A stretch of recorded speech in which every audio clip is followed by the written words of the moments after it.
यही बस कर लिए तो ठीक है। अब तेरे जब पक्ष में कन्हैया ही हो गए तो हमारी तिकड़म तो अब चलेगी नहीं। ठीक है, तब भी जो भी सेवा कर सकते थे सब पंडा पुजारियों को भोजन कराए, जो उनकी औकात थी उसके बराबर वस्त्र दक्षिणा सबको दिए। और सदा के लिए ठाकुर जी डाकोर जी में रहे। डाकोर जी में असली द्वारिकानाथ है, बहुत सुंदर ठाकुर। तो ये सब कथा मीराबाई जी के दादाजी उनको सुना रहे रास्ते में। और जिस तीर्थ पे जाइए उस तीर्थ की महिमा जरूर सुननी चाहिए, नहीं तो तीर्थ यात्रा को कोई फल नहीं है। नहीं तो आदमी तीर्थ पे जाता है वो पिकनिक मना के आ जाता है। तो तीर्थ स्थान कोई पिकनिक नहीं है, कोई चाट पकौड़ी खाने की जगह नहीं है। तीर्थ पे जाएं तो वहां की महिमा को जाने।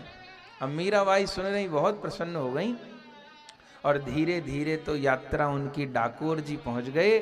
और फिर मीराबाई के साथ उतरे हैं, गोमती तालाब में स्नान किया। सबसे पहले विजय सिंह बोडाणा के घर गए, उनको प्रणाम किया।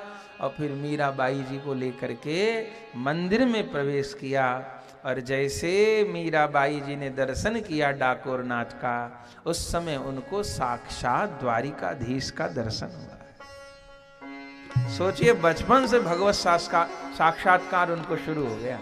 पहले तो गिरधर में दिख गए, अब के द्वारिकाधीश में। बहुत आनंद हुआ, बहुत दर्शन किया। तब दादाजी ने कहा, बिटिया अब कीर्तन नहीं सुनाओगी ठाकुर जी को? कि सुनाऊंगी। तो ये संभवतः वो पहला कीर्तन था, ये पहला पद है श्री मीराबाई जी का। उस समय मीराबाई जी ने 2 पद गाए थे, ये पहला पद है संभवतः। श्री मीराबाई जी गाने लगी, बसो जी मोरे नैनन में नंदलाल। बसो जी मोरे नैनन में नंदलाल। सब गाइए मीराबाई के पीछे पीछे। ये मीराबाई के भजन नहीं है महाराज, ये उनको अनुभव हुआ है। उन्होंने देखा प्रभु को, फिर उनके मुख से ये शब्द निकले हैं। ये किसी सामान्य रचनाकार की रचना नहीं है, ये मीरा के भाव दशा की वाणी है। मीरा नाच नाच के गा रही थी ठाकुर जी के आगे, बसो जी मोरे नैनन में नंदलाल। बसो जी मोरे नैनन में नंदलाल। नैनन में नंदलाल। बसो जी मोरे नैनन में नंदलाल। बसो जी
बसो जी मोरे नैनन में नंद लाल बसो जी मोरे नैनन में नंदलाल। ओहो मोर मुकुट मकराकृत कुंडल मोर मुकुट मकराकृत कुंडल।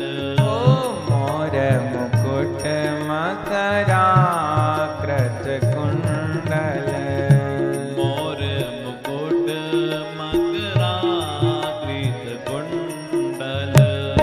घूंघरवारे बाल बसो जी मोरे घूंघरवारे बाल। बसो जी मोरे नैनन में नंद लाल बसो जी मोरे नैनन में नंदलाल। बसो जी मोरे नैनन में नंद लाल बसो जी मोरे नैनन में नंदलाल।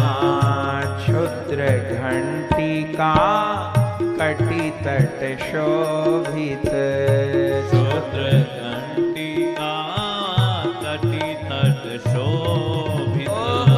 क्षुद्र घंटिका कटी तट शोभित क्षुद्र घंटिका कटी तट शोभित।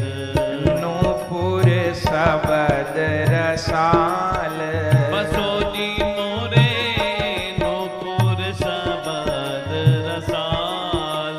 बसो जी मोरे नूपुर सबद रसाल बसो जी मोरे नूपुर सबद रसाल। बसो जी मोरे नैनन में नंद लाल बसो जी मोरे नैनन में नंदलाल। ओ बसो जी मोरे नैनन में नंद लाल बसो जी मोरे नैनन में नंदलाल।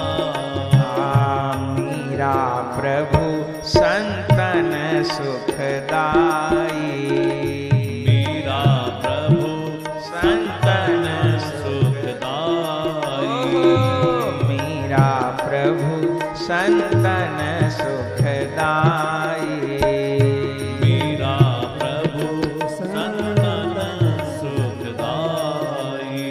भक्त बछल गोपाल बसो जी मोरे भक्त बछल गोपाल। बसो जी मोरे नैनन में नंद लाल बसो जी मोरे नैनन में नंदलाल। बसो जी मोरे नैनन में नंद लाल बसो जी मोरे नैनन में नंदलाल। बसो जी मोरे नैनन में नंद लाल बसो जी मोरे नैनन में नंदलाल। बसो जी मोरे नैनन में नंद लाल बसो जी मोरे नैनन में नंदलाल। बसो जी मोरे नैनन में नंद लाल बसो जी मोरे नैनन में नंदलाल। बसो जी मोरे नैनन में नंदलाल।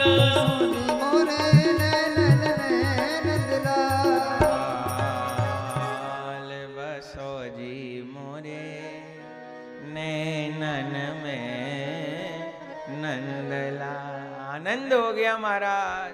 खूब जोर नाची, खूब जोर कीर्तन किया, सब लोग विभोर हो गए। और अनेक दिन डाकोर जी रहे, खूब सत्संग कीर्तन होते रहे। और फिर डाकोर जी से द्वारिका जी की यात्रा की अपने दादाजी के साथ। और अब चलते चलते चलते चलते मार्ग में, अब डाकोर जी से द्वारिका जी भी दूर है। अब रास्ते में, अब कहाँ जा रहे हैं दादाजी? बेटा अब द्वारिका जी जा रहे हैं। अच्छा द्वारिका जी क्यों जा रहे हैं? बोलिए बेटी, द्वारिका जी भगवान का धाम है। हम हिंदुओं के 4 धाम है ना बेटा, 4 दिशाओं में 4 धाम है। किसने बनाए?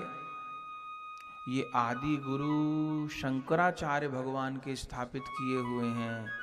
लीला तो पुरातन स्थली है, पर इनको 4 धाम नाम शंकराचार्य भगवान ने दिया। कौन कौन है 4 धाम दादाजी?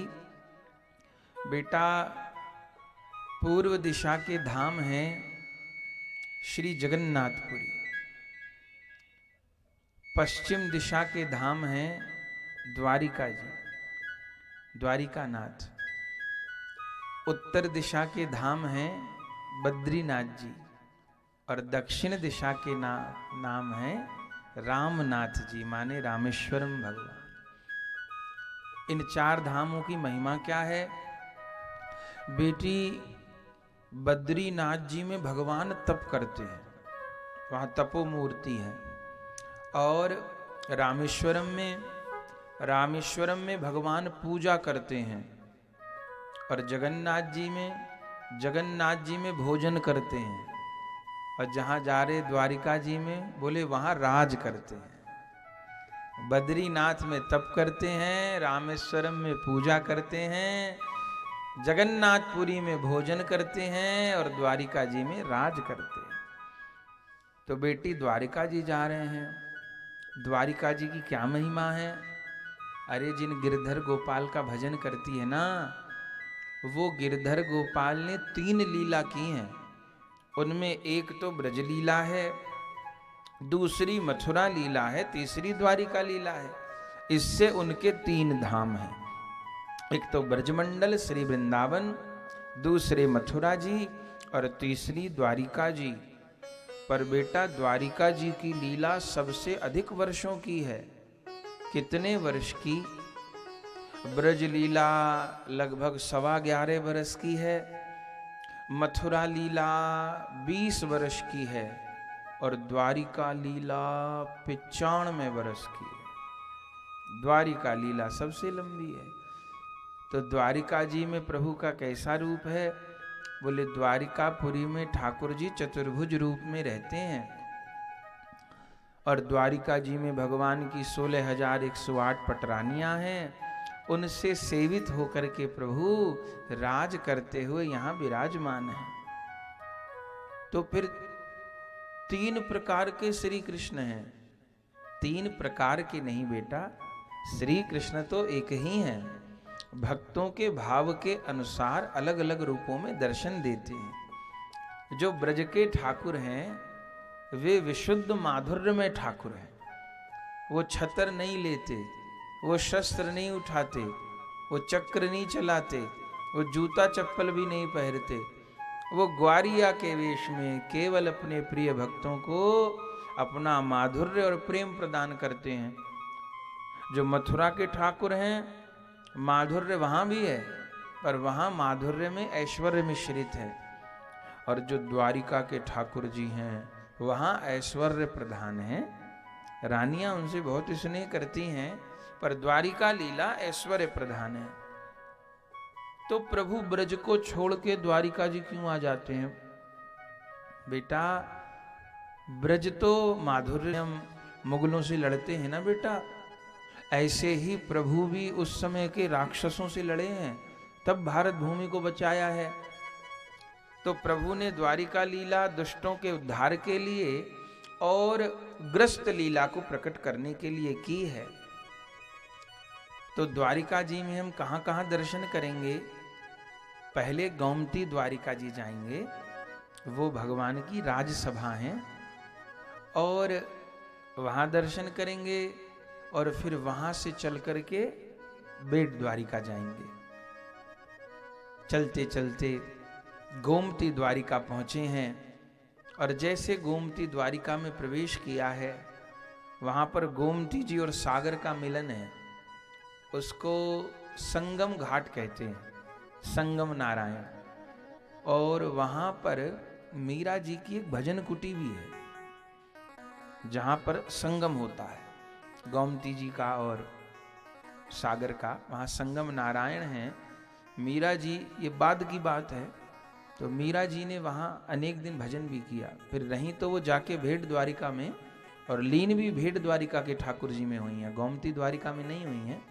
तो रानी है तो राजमहल में ही जाएंगी। फिर तो गोमती द्वारिका दर्शन किए, सुंदर सागर में स्नान किया, निष्पाप सरोवर, और द्वारिका जी में कृकलास कुंड है।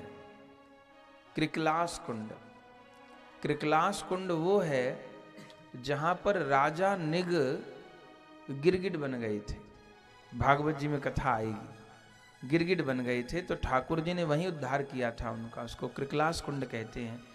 निष्पाप सरोवर, और मंदिर को जाने के 2 रास्ते हैं गोमती द्वारिका में। एक तो पार्किंग से रास्ता है, दूसरा समुद्र की ओर से सीढ़ी चढ़ के जाओ, तो 60, 70, 80, 100 सीढ़ी होंगी शायद। तो अगर तट वाली तरफ से आइए, गोमती जी की ओर से जब आइए सीढ़ी चढ़ के, तो जहाँ सीढ़ी प्रारंभ होती है वहीं पे सामने कुंड है।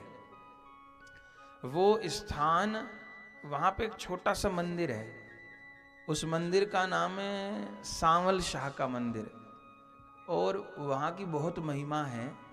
महिमा ये है कि वहाँ ठाकुर जी ने नरसिंह जी की हुंडी स्वीकारी थी। नरसिंह जी का चरित्र आप सबने सुना होगा। तो नरसिंह जी की हुंडी ठाकुर जी ने वहाँ स्वीकारी थी। वो मिल नहीं रहे थे ना साधुओं को, वहीं मिले थे। बड़े सुंदर ठाकुर जी हैं। वहाँ का एक अपना भी संस्मरण है, बात आई तो सुना दें। अपन सबकी यात्रा थी तो बहुत सारे वैष्णव लोग साथ थे, वहाँ सत्संग भी था, यात्रा भी थी। तो द्वारिका जी पहुँचे तो नियम ये रहता है कि जहाँ भी जाते हैं वहाँ फिर कीर्तन करते हुए सब स्थली पे दर्शन होता है और वहाँ बैठ के सत्संग होता है। तो पहले तो ठाकुर जी के दर्शन किए, फिर दर्शन करके उतरे, तो करते करते 12 बज गए उतरते उतरते में। अब बाकी सब दर्शन करने थे, तो करते हुए फिर उन सामल शाह के मंदिर पे आए। अब पहुंचे तो वहाँ मंदिर बंद हो गया था। छोटा ही मंदिर है, ठाकुर जी प्राचीन है। वहाँ वो नरसिंह जी के पधराए ठाकुर जी हैं, वहाँ नरसिंह जी को ठाकुर जी मिले थे और हुंडी स्वीकारी थी, साधुओं को मिले थे वहाँ पे। तो पहुँचे वहाँ पे तो मंदिर बंद हो गया। अब सब भक्त लोग साथ थे। अब वो नरसिंह जी का चरित्र तो अनेक बार सबने सुना था। तो वहाँ बैठे तो बड़ा महसूस हुआ कि अब दर्शन नहीं हो पाए, और शाम को भेंट द्वारिका जाना था, अगले दिन निकलना था, तो संभावना भी नहीं थी अब होगा दर्शन। तो हमने कहा चलो अब दर्शन, मंदिर बंद हो गया, कोई बात नहीं, दरवाजे बैठ के थोड़े कीर्तन कर लें और यहाँ की जो कथा है वो सुन लेते हैं। तो सब लोग बैठ गए और कीर्तन होने लगा। फिर वहाँ कथा कही और सत्संग पूरा करके आधा पौना घंटा वहाँ बैठे, बस चलने ही वाले थे। इतनी देर में उस मंदिर के पुजारी आ गए। अब पुजारी ने आके मंदिर खोल दिया 1 बजे, जबकि आरती हो गई थी, मंदिर बंद हो गया था सामल शाह का। मंदिर खोल दिया। अब मंदिर खोल दिया तो जय जयकार हो गया, तो प्राणों में प्राण आ गए, सबने दर्शन कर लिए। अच्छा, वहाँ ठाकुर जी का बड़ा दयालु स्वरूप है, वहाँ चरण स्पर्श हो जाते हैं सामल शाह के, तो सबने चरण स्पर्श कर लिए। कोई कोई तो हृदय से भी लगा लेते, वहाँ छूट है पूरी। तो सबने चरण स्पर्श कर लिया, आनंद हो गए। हम लोग आगे चले गए परिक्रमा में, पर सोचते रहे कि असमय में मंदिर खोला कैसे, समझ नहीं आई बात। पर चलो जैसे भी खोला, हमारा तो काम हो गया। तो हम लोग आगे चले गए। तो कुछ यात्री पीछे रह गए थे, अब रह ही जाते हैं अनेक बार। तो फिर वो पीछे पीछे आ रहे थे, पूछते आ रहे थे कि कीर्तन कहाँ को गया है, तो हम पीछे पीछे जाएंगे। तो पता चला कि ऐसे ऐसे गए हैं। पहले दिन बता देते थे हम कि भाई यहाँ यहाँ यहाँ यहाँ जाएंगे दर्शन करने को। तो कुछ यात्री रह गए थे, तो वो पहुँचे। तो उस समय वो पुजारी मंदिर बंद कर रहे थे। तो जैसे वो उन यात्रियों ने हमें बताया, नहीं तो हमें पता भी ना पड़े, ये बात पता ना लगे हमें। तो यात्री लोग पहुँचे तो वो मंदिर बंद कर रहे, तो उन लोगों को भी दर्शन हो गया। तो उन पुजारी ने उन यात्रियों से पूछा कि ये सब लोग जो वैष्णव लोग आए थे, ये सब लोग कौन थे, कैसे थे? तो उन्हें बताया जी ऐसे ऐसे वृंदावन से यात्रा आई है और ऐसे ऐसे सब है। तो उन्होंने कहा महाराज मैं तो 12 बजे मंदिर बंद करके चला गया था और भोग आरती हो गए, राजभोग हो गए, चले गए और विश्राम कर रहा था घर पे जाके, तो मुझे किसी ने जगाया, मैं लेट गया था, अब मुझे किसी ने जगाया और कहे मंदिर खोलो, जाके मंदिर खोलो, वैष्णव आए मंदिर खोलो, मंदिर खोलो। तो मुझे समझ नहीं आया क्या करना है, और फिर बार बार हुआ कि चलो मंदिर, और फिर बोले हमने जाकर के मंदिर पे पहुंचे तो देखे इतने भक्त लोग बैठे, तो हमने दर्शन किया। तो बाद में फिर जब हम लोग लौटने लगे तब उन लोगों ने हमको ये बात बताई, बोले महाराज वहाँ ऐसा ऐसा हुआ, आप लोग आगे निकल गए, पीछे हम लोग आए तो ये पुजारी जी ने बात बताई। तो बड़ा हृदय को आनंद हुआ, हमने कहा सामल शाह तो फिर ऐसा तो करेंगे ही वो। तो फिर वहाँ भी मीराबाई जी ने दर्शन किया है, सामल शाह का। फिर आगे हनुमान जी का मंदिर है, संगम नारायण है, और पूरी परिक्रमा, कृकलास कुंड, सब जगह दर्शन किया। और जैसे ही गोमती द्वारिका के मंदिर में प्रवेश किया है तब खूब आनंद हुआ, खूब आनंद हुआ, खूब ठाकुर जी का दर्शन। और आप जाइए द्वारिका जी तो ठाकुर जी का दर्शन तो होता ही है, फिर और सब भी दर्शन है। फिर एक जीना जा रहा है बिल्कुल ऊपर को, जीना होगा बहुत छोटा, हम जैसा प्राणी तो मुश्किल से जाए जीने में, बहुत छोटा जीना। तो 2-3 मंजिल चढ़ के वो मतलब बुर्जी के अंदर ही जीना जा रहा है। तो ऊपर जो मंदिर की बुर्जी है गोमती द्वारिका जी में, तो ऊपर मैया भी विराजमान है, अंबाजी कहते हैं, मैया विराजमान है, तो उनका भी दर्शन होता है। तो वहाँ भी दर्शन किया अंबाजी का और बहुत आनंद हुआ, खूब कीर्तन हुआ। वहाँ पर भी दादाजी ने कहा तो वहाँ भी कीर्तन किया। और फिर अनेक दिन गोमती द्वारिका में रह कर के फिर आगे की यात्रा की। तो गोमती द्वारिका से 30 किलोमीटर होंगी बेट द्वारिका, और बेट द्वारिका आप जानते हैं समुद्र के बीचों बीच है, 24 किलोमीटर का टापू है, जिस टापू पे बेट द्वारिका है। और वहाँ पर पहले तो थल से जाना पड़ता है, फिर नौका से, स्टीमर है अब तो, फिर बेट द्वारिका जाते हैं। तो चली हैं और रास्ते में जाइए तो 2 स्थान और पड़ते हैं जब गोमती द्वारिका से बेट द्वारिका जाइए। कौन कौन? एक तो गोपी तालाब और दूसरे नागेश्वर महादेव। ये जो नागनाथ ज्योतिर्लिंग हैं ये उधर के भक्त वहीं मानते हैं, महाराष्ट्र में भी हैं, पर वहाँ जो नागनाथ हैं नागेश्वर, उनको भी ज्योतिर्लिंग में गिना जाता है। तो पहुँचे हैं और गोपी तालाब पे, और जैसे गोपी तालाब, मीराबाई तो गोपी हैं, और आप जानते हैं भक्त लोग ये जो माथे पर चंदन लगाते हैं जिसको गोपी चंदन कहते हैं, ये गोपी चंदन कहाँ से आता है? ये किसी फैक्ट्री में नहीं बनता है, ये सब द्वारिका जी में।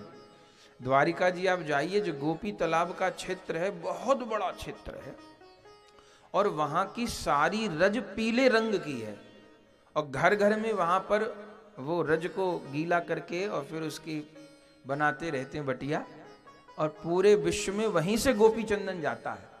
और उसकी महिमा क्या है? मीराबाई जी पहुंची, दादाजी से पूछ रही हैं, दादाजी बता रहे हैं इस गोपी तालाब की क्या महिमा है। दादाजी कहते हैं बेटी ये गोपियों का निवास स्थल है।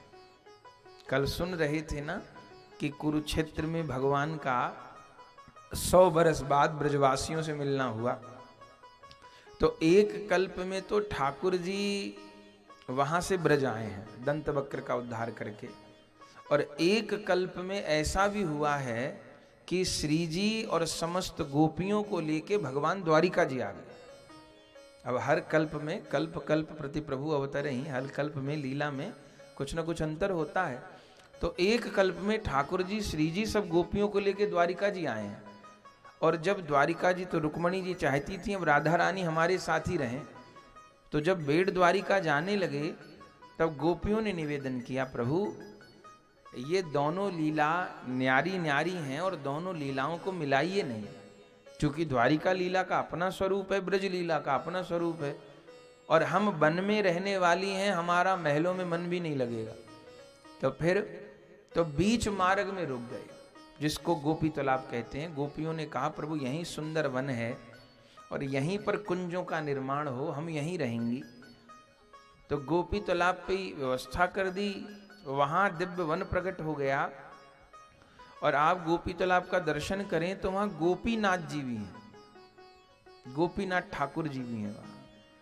अब कोई पूछे द्वारिका जी में गोपीनाथ का क्या काम, तो गोपियां हैं तो गोपीनाथ भी हैं वहां पर। और वहां की बड़ी मधुर कथा है। जब गोपी तालाब पे ठाकुर जी श्री जी विराजमान भये, गोपियां विराजमान भई, तब रुक्मणी आदि रानियां भी आ गई।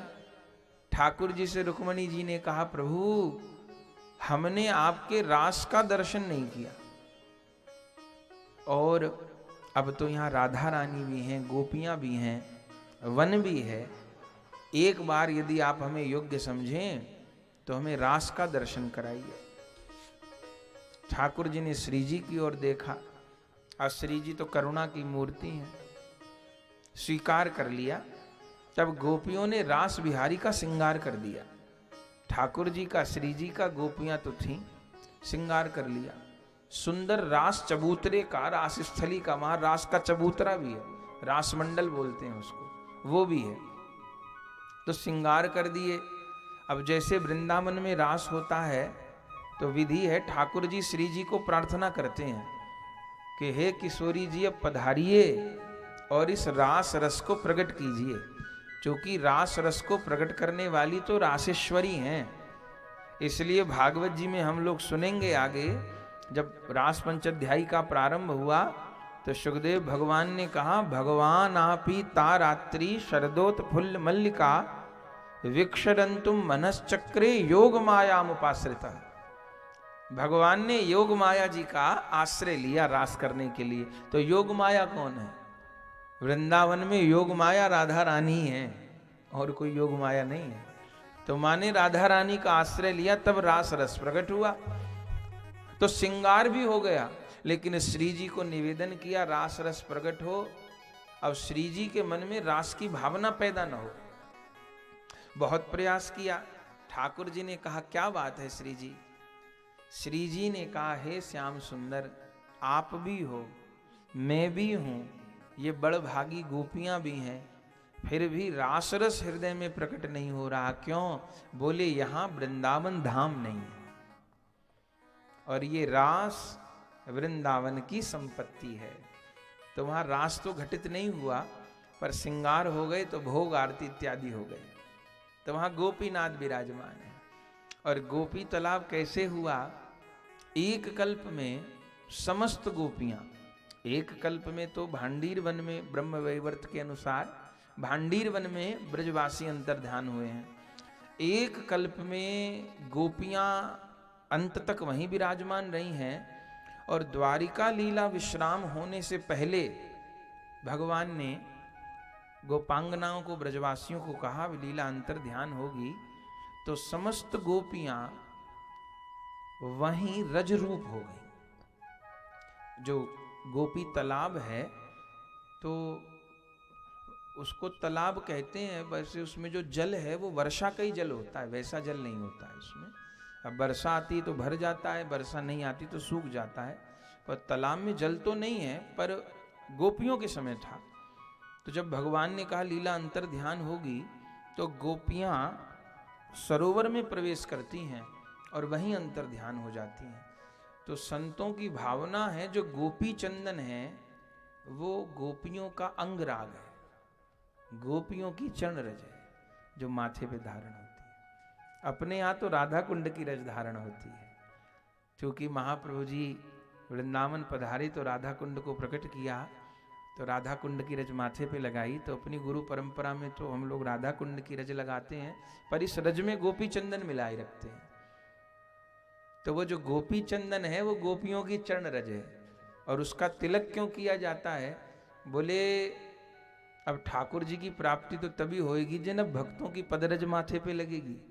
तो गोपी चंदन या राधा कुंड की रज लगाने का भाव यही है कि राधा रानी की चरण रज और गोपियों की चरण रज हमारे माथे पे विराजमान।